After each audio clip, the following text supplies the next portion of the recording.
Namaskar bachcho, welcome to my channel Biology with Ashwin. So in this video we will discuss about respiration. ठीक है, तो last video में हमने पढ़ा था न्यूट्रिशन के बारे में. अब इस वीडियो में हम पढ़ने वाले हैं रेस्पिरेशन के बारे में. तो रेस्पिरेशन मतलब क्या होता है? जो फूड हमने ऑब्टेन किया था, ठीक है, फूड का क्या हुआ, डाइजेशन हुआ. डाइजेशन होकर फूड से हमने क्या ऑब्टेन किए थे, न्यूट्रिएंट्स को ऑब्टेन किया था, लाइक ग्लूकोज को ऑब्टेन किया था. तो रेस्पिरेशन में क्या होता है, वो ग्लूकोज का फिर से क्या होगा, ब्रेक डाउन होगा. ग्लूकोज को फिर से ब्रेक किया जाएगा और वहाँ से एनर्जी का क्या होता है, प्रोडक्शन होता है, मतलब एनर्जी रिलीज होती है. मतलब लाइक न्यूट्रिएंट्स का क्या होगा, फिर से उसको ब्रेक किया जाएगा और वहाँ से बर्स्ट किया जाएगा और वहाँ से एनर्जी रिलीज होती है.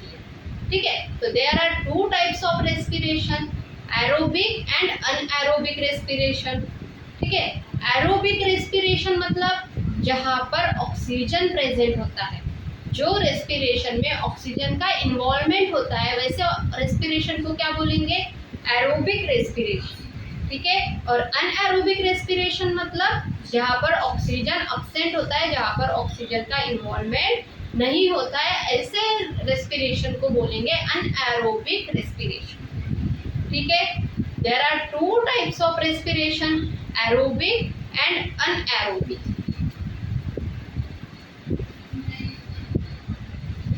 First one is aerobic and second one is anaerobic respiration. ठीक है, तो एरोबिक रेस्पिरेशन में क्या होता है, ऑक्सीजन प्रेजेंट होता है कहाँ पर, एरोबिक रेस्पिरेशन. और अनएरोबिक रेस्पिरेशन में ऑक्सीजन अब्सेंट रहता है. ठीक है, तो ये जो एरोबिक रेस्पिरेशन है, एरोबिक रेस्पिरेशन कहाँ पर होता है, प्लांट्स एंड एनिमल्स. ठीक है, और जो अनएरोबिक रेस्पिरेशन है वो ईस्ट में होता है. कहाँ पर होता है, ईस्ट में, जहाँ पर फर्मेंटेशन होता है ना.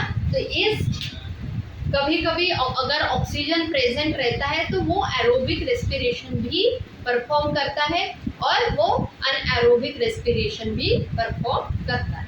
ठीक है, तो अब ये जो एरोबिक रेस्पिरेशन है और अनएरोबिक रेस्पिरेशन कैसे होता है, कैसे होता है, पहले क्या होगा, जो सेल्स है, बॉडी के जो सेल्स है, ठीक है, आपने सेल के बारे में पढ़ा होगा. फॉर एग्जाम्पल ये सेल है, ये सेल का न्यूक्लियस है और ये साइटोप्लाज्म है. ठीक है, फ्लूइड लाइक स्ट्रक्चर जो कि सेल के अंदर प्रेजेंट होता है, जिसको बोला जाता है साइटोप्लाज्म, जिसके ऊपर सारे सेल ऑर्गेनेल्स प्रेजेंट होते हैं, लाइक माइटोकॉन्ड्रिया. ठीक है, और बाकी के लाइक गोल्गी एपरेटस,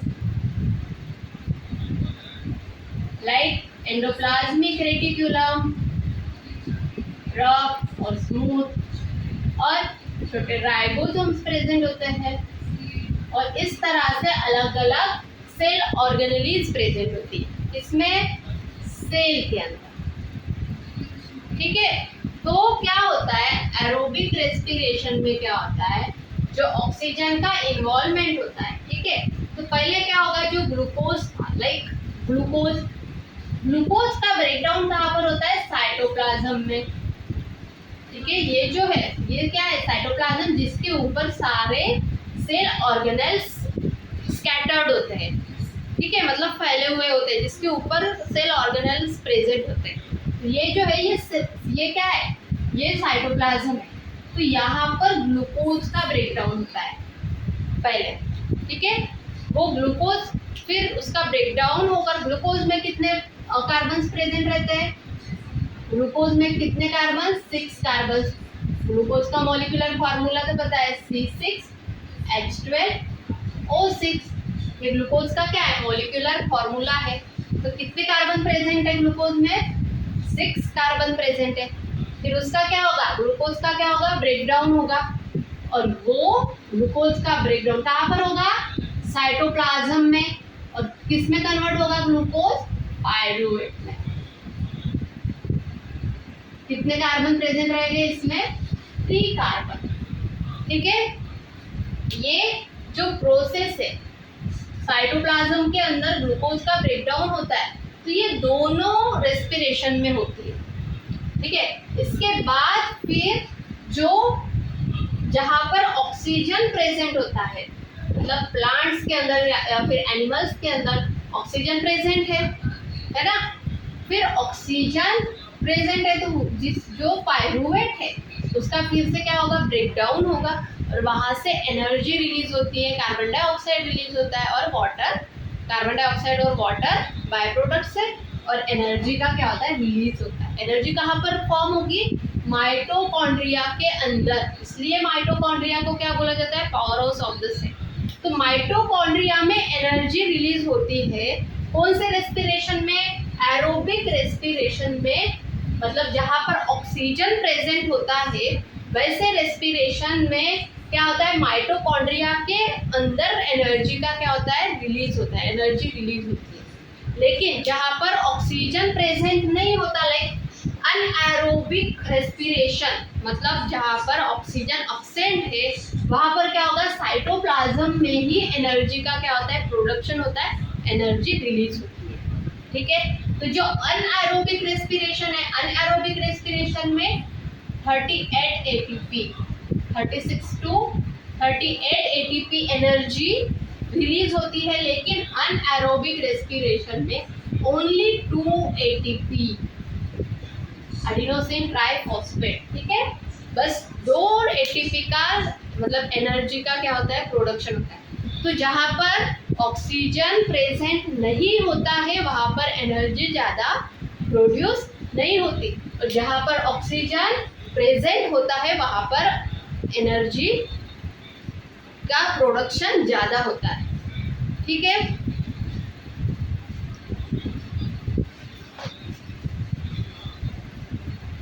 इसको हम फिर से डिस्कस करेंगे with the help of reaction. ठीक है, फ्लो चार्ट की हेल्प से हम इसको फिर से डिस्कस करेंगे। सबसे पहले हम ब्रीदिंग मैकेनिज्म के बारे में पढ़ते हैं। इसके बारे में पढ़ेंगे ब्रीदिंग मैकेनिज्म, मतलब मतलब ब्रीदिंग प्रोसेस है, लाइक ऑक्सीजन का इनहालेशन और CO2 को हम क्या करते हैं, रिलीज करते हैं, मतलब एक्सहालेशन। ठीक है, ये जो प्रोसेस है इसको रेस्पिरेशन नहीं बोला जाता। रेस्पिरेशन केमिकल प्रोसेस है जो कि सेल्यूलर रेस्पिरेशन बोला जाता है रेस्पिरेशन को, या फिर केमिकल मतलब सेल्यूलर रेस्पिरेशन, मतलब जो सेल के अंदर एनर्जी रिलीज होती है, इसलिए उसको क्या बोला जाता है, सेल्यूलर रेस्पिरेशन। और ये जो है ये फिजिकली है ना, फिजिकल मतलब ब्रीदिंग मैकेनिज्म, ब्रीदिंग कर रहे हैं हम, ऑक्सीजन को इनहाल कर रहे हैं, कार्बन डाइऑक्साइड को एक्सहाल कर रहे हैं, तो ये फिजिकल प्रोसेस है। ठीक है, तो ब्रीदिंग में क्या होता है, ब्रीदिंग मैकेनिज्म में क्या होता है, लाइक फॉर एग्जांपल ये हमारी इंटरनल बॉडी स्ट्रक्चर। ठीक है, तो यहाँ पर देखिए ये जो है इसको क्या बोला जाता है, नॉस्ट्रिल्स। यहाँ से हम एयर को मतलब ऑक्सीजन को अंदर इनहाल करते हैं, ये क्या है, नॉस्ट्रिल्स। ये है नसल चेम्बर, इसको क्या बोला जाता है, नसल चेम्बर। और ये जो पार्ट है ये क्या है, फेरिंक्स। ठीक है, फेरिंक्स है। ठीक है, और ये यहाँ से हम क्या करते हैं, फूड को इनटेक करते हैं, ये माउथ के अंदर। और ठीक है, ये माउथ के अंदर क्या क्या इनटेक करते हैं, फूड।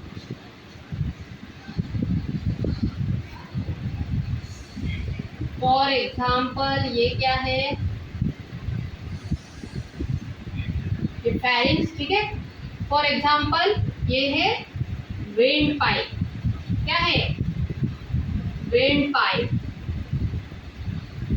ठीक है, ये ओपनिंग है किसकी, वेंट पाइप की। और ये दूसरा जो पाइप आपको दिखाई दे रहा है इसको बोलेंगे फूड पाइप, मतलब इसोफेगस। Food pipe. तो इतना तो समझ आ गया होगा आपको कि विंड पाइप से क्या होता है, जो एयर है वो अंदर जाती है, और फूड पाइप से जो फूड है वो अंदर जाता है। तो जब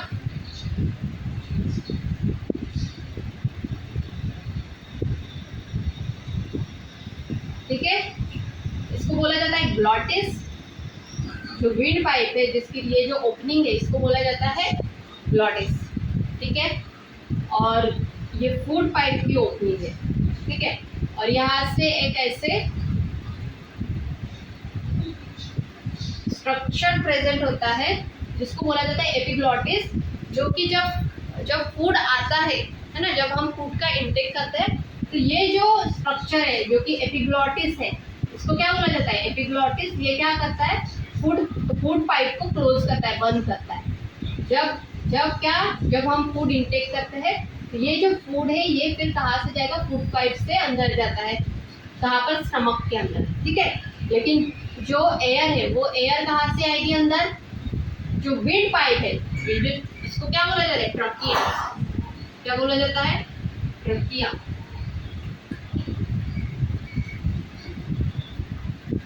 विंड पाइप को क्या बोला जाता है, ट्रकिया,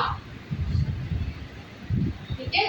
तो एयर कहाँ से, with the help of trachea वो अंदर आती है, कहाँ पर, लंग्स के अंदर आती है, ठीक है।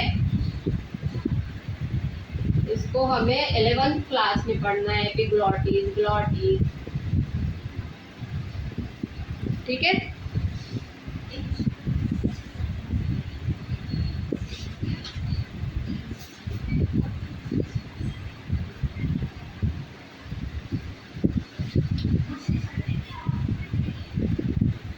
तो क्या हुआ था, विंड पाइप से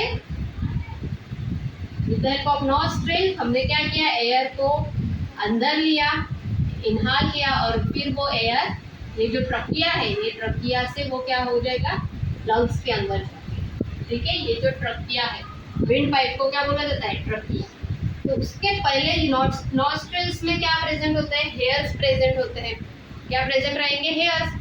तो यहाँ पर क्या होगा, पहले एयर फिल्टर होती है, क्या होगी, एयर फिल्टर होती है, ठीक है। जो हेयर्स है वो हेयर्स क्या करते हैं, ट्रैप करते हैं किसको, जो डस्ट पार्टिकल है, डस्ट पार्टिकल को वो क्या करेंगे, ट्रैप करेंगे, जिसकी हेल्प से जो एयर है वो क्या हो जाएगी, उसका फिल्ट्रेशन हो जाएगा, वो फिल्टर हो जाएगी। फिर वो जो अच्छी वाली जो एयर है वो कहाँ पर आएगी, ट्रकिया से, विद हेल्प ऑफ ट्रकिया वो लंग्स के अंदर आती है, ठीक है। ये जो रिंग लाइक स्ट्रक्चर आपको दिखाई दे रहा है, रिंग लाइक स्ट्रक्चर जो आपको दिखाई दे रहा है, इसको बोला जाता है कार्टिलेज रिंग, कार्टिलेजिनस रिंग या कार्टिलेज रिंग। क्या बोला जाता है, कार्टिलेज रिंग।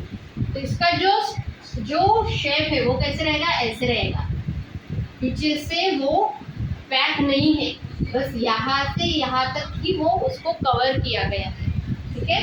इसका जो शेप है ये पूरा ओ रहता है क्या, नहीं, सी शेप रहता है कार्टिलेज रिंग का, जो कि सामने से होता है, ठीक है। ये क्यों होता है ये आपको 11th क्लास में पढ़ने को मिलेगा।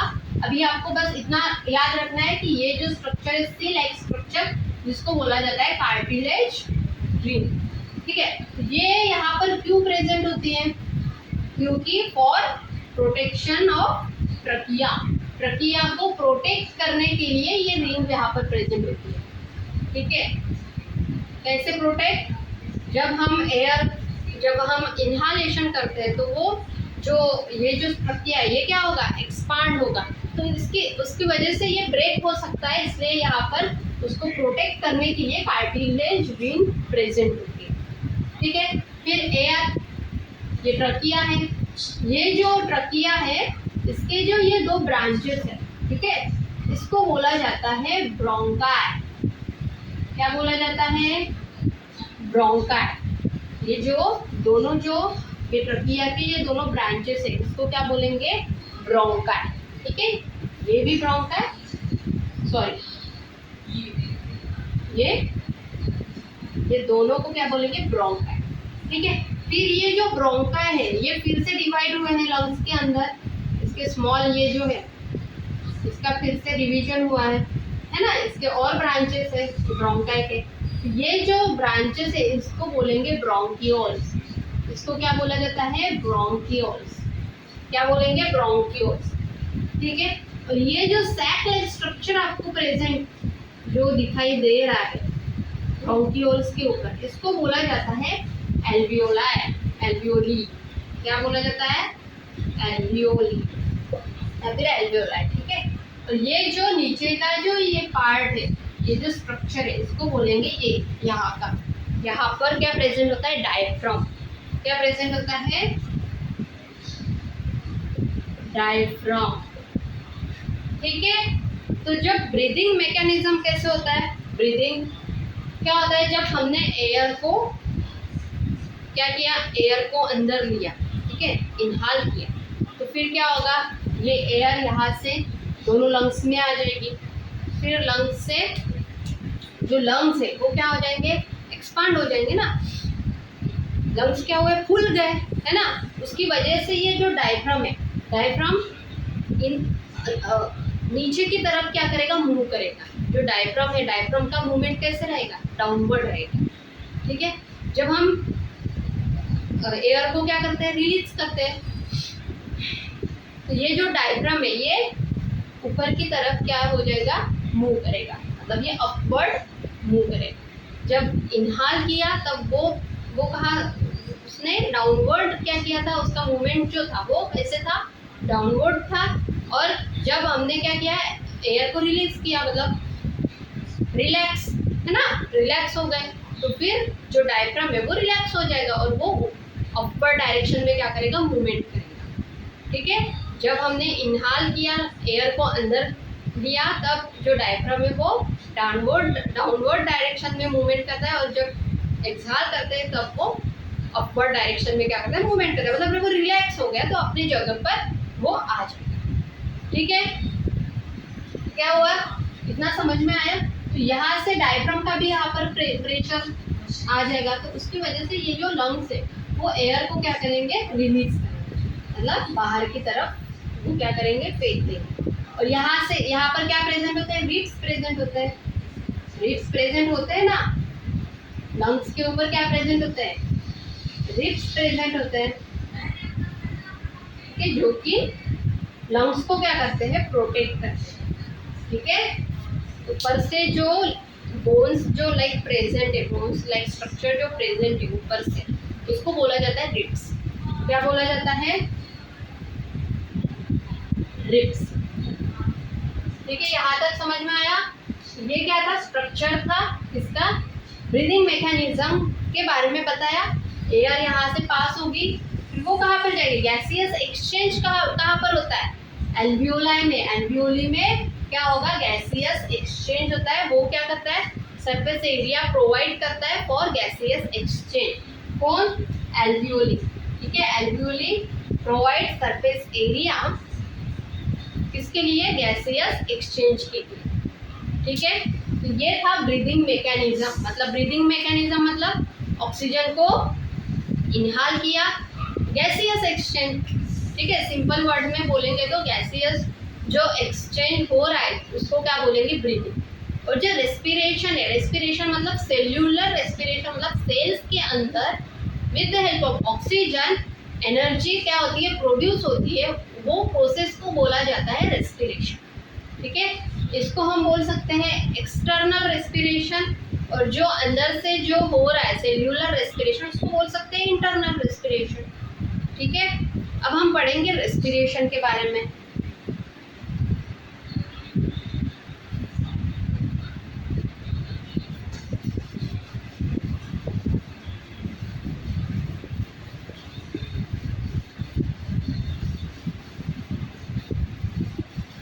तो there are two types of animals. ठीक है।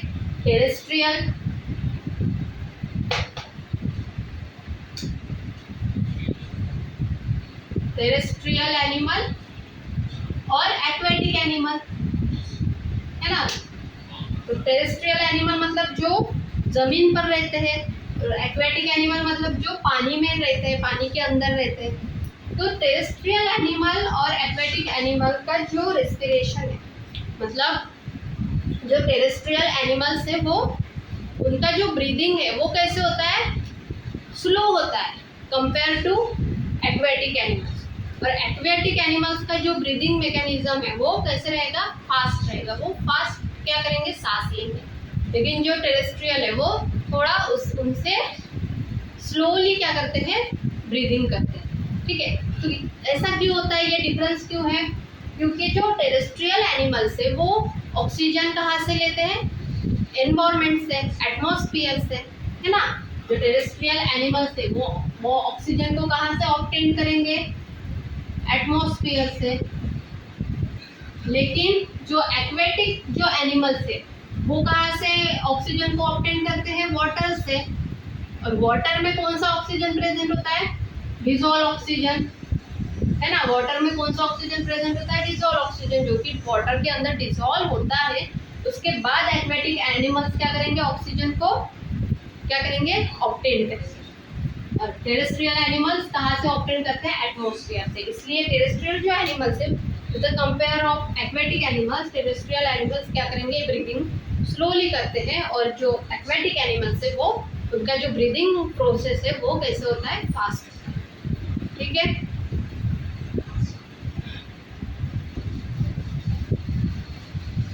मैंने ऑलरेडी बताया था आपको कि there are 2 types of respiration, aerobic and anaerobic. ठीक है, तो अभी देखिए आप, हम एक चार्ट बनाते हैं। ठीक है,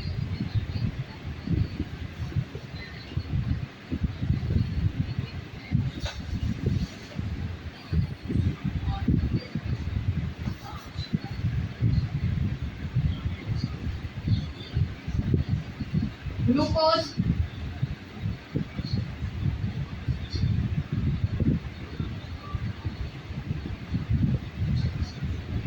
साइटोप्लाज्म में क्या होगा, ग्लाइकोलाइसिस।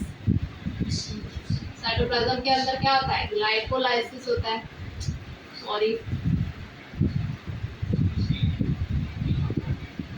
ग्लाइकोलाइसिस मतलब ग्लूकोज का ब्रेकडाउन होता है। ग्लाइको मतलब ग्लूकोज और लाइसिस मतलब उसका ब्रेकडाउन। ठीक है, तो साइटोप्लाज्म में के अंदर यहाँ पर कितने कार्बन प्रेजेंट थे, 6 कार्बन प्रेजेंट थे यहाँ पर।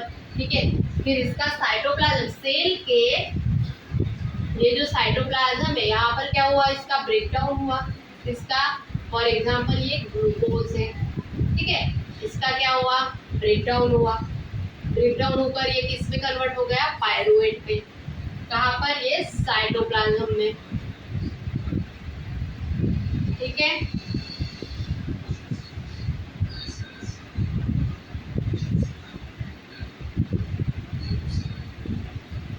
अब ये जो स्ट्रक्चर है, ये मैंने 3 क्यों बनाए, क्योंकि जो फर्स्ट है यहाँ पर ऑक्सीजन प्रेजेंट है, यहाँ पर लैक ऑफ ऑक्सीजन मतलब ऑक्सीजन है लेकिन बहुत कम है। ठीक है, और यहाँ पर ऑक्सीजन प्रेजेंट नहीं है, oxygen is absent.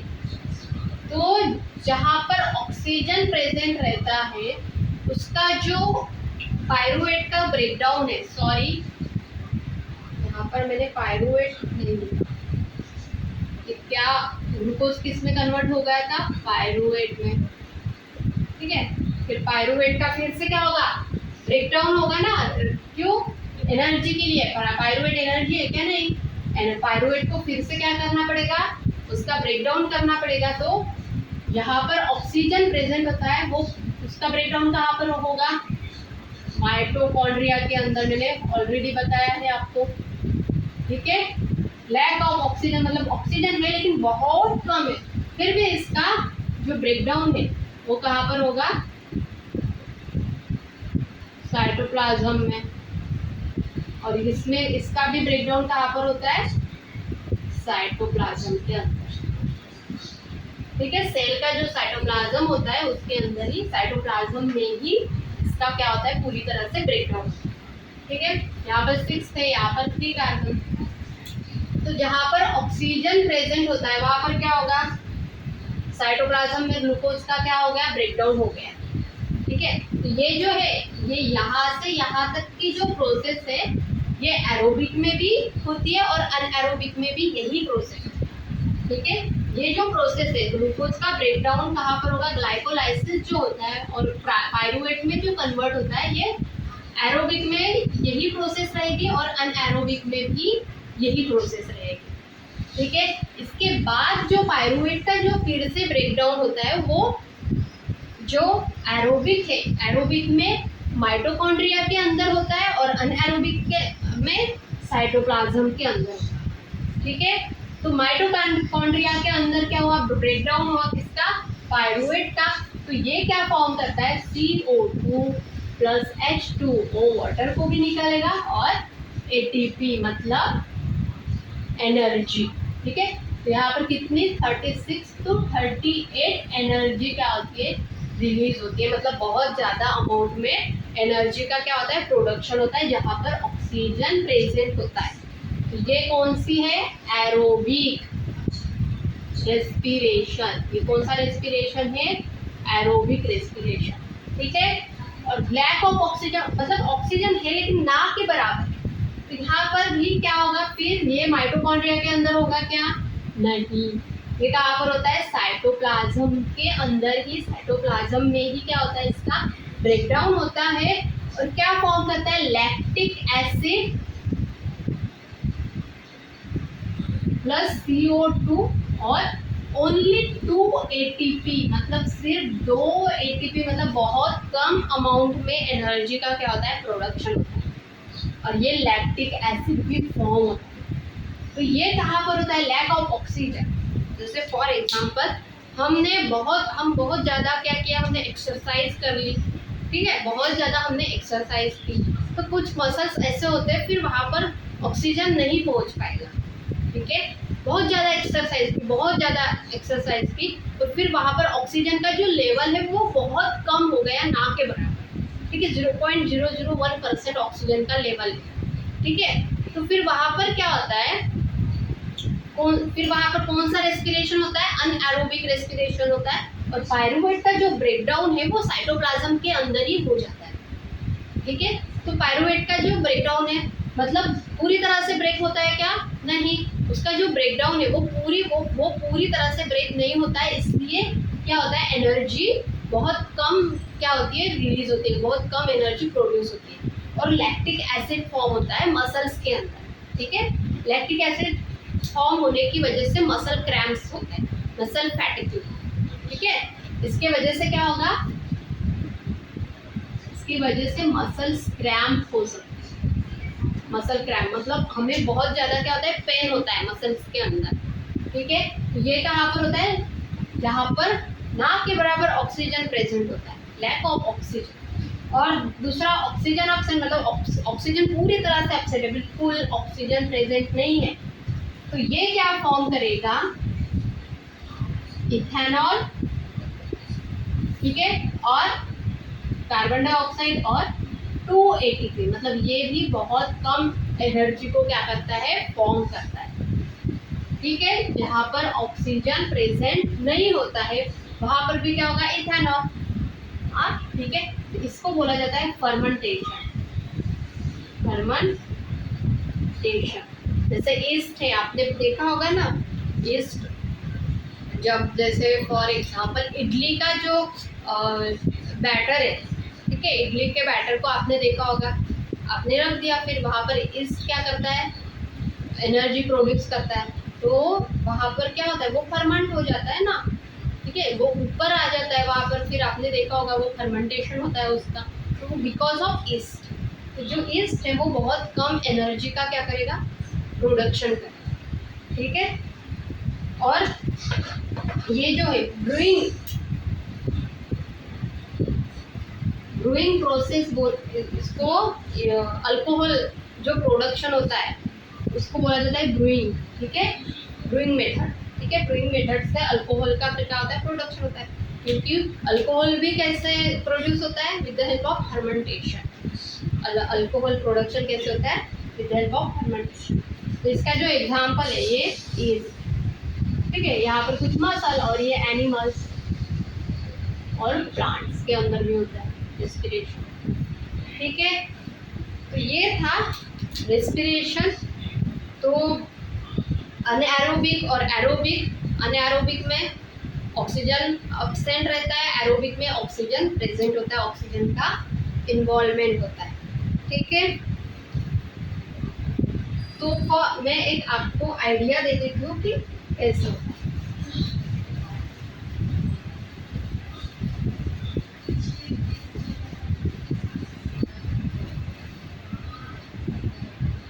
For example ये सेल है, ठीक है, ये अन के लिए मतलब अनएरोबिक और ये एरोबिक के लिए, ठीक है। तो ये सेल है, ये क्या है, साइटोप्लाज्म है, इसके ऊपर क्या प्रेजेंट है, सेल ऑर्गेनेल्स है, ठीक है। और यहाँ पर साइटोप्लाज्म है, यहाँ पर सेल ऑर्गेनेल्स प्रेजेंट है, ठीक है। ग्लूकोज आया, ग्लूकोज आया, फिर ग्लूकोज साइटोप्लाज्म के अंदर ही क्या हुआ, इसका साइटोप्लाज्म में ही पायरूवेट में क्या हो गया, कन्वर्ट हो गया। यहाँ पर 6 कार्बन थे, यहाँ पर 3 कार्बन रहेंगे, ठीक है। अनएरोबिक में ऑक्सीजन प्रेजेंट है क्या, नहीं है, फिर क्या होगा, पायरूवेट का फिर से ब्रेकडाउन होगा और फिर एक तो लैक्टिक एसिड फॉर्म होगी या फिर इथेनॉल फॉर्म होगा, ठीक है। और जो एनर्जी है वो एनर्जी ओनली 2 ATP। तो ये कहाँ पर हुआ, साइटोप्लाज्म के अंदर, ठीक है। और यहाँ क्योंकि यहाँ पर ऑक्सीजन ऑब्सेंट था, ठीक है, यहाँ पर ऑक्सीजन, ये जो सेल है यहाँ पर ऑक्सीजन प्रेजेंट है, ठीक है। तो ऑक्सीजन प्रेजेंट है मतलब ग्लूकोज आया कहाँ पर, साइटोप्लाज्म के अंदर। फिर साइटोप्लाज्म के अंदर क्या हुआ, उसका ब्रेकडाउन हुआ और वो किस में कन्वर्ट हो गया, पायरूवेट में, ठीक है। पायरूवेट में वो क्या हो गया, कन्वर्ट हो गया। फिर यहाँ पर ऑक्सीजन प्रेजेंट है मतलब इसका फर्दर जो है ब्रेकडाउन वो कहाँ पर होगा, ये माइटोकॉन्ड्रिया, ठीक है। इसका जो पायरूवेट का जो ब्रेकडाउन है वो कहाँ पर होगा, माइटोकॉन्ड्रिया के अंदर होगा। तो फिर यहाँ से क्या प्रोड्यूस होता है, CO2, H2O भी और ATP, कितने 36 या फिर 30 to 38, ठीक है। तो ये जो है मतलब कैटाबोलिज्म, एनाबोलिज्म मतलब क्या होता है, मेटाबोलिज्म होता है, ठीक है। मतलब जो ब्रेकडाउन है उसको क्या बोला जाता है, मतलब जो मॉलिक्यूल्स है, मॉलिक्यूल्स का ब्रेकडाउन, एक मिनट,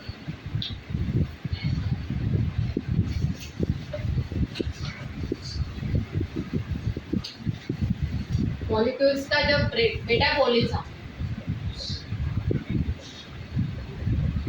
मेटाबॉलिज्म में क्या होता है, कैटाबॉलिज्म और एनाबॉलिज्म, ठीक है।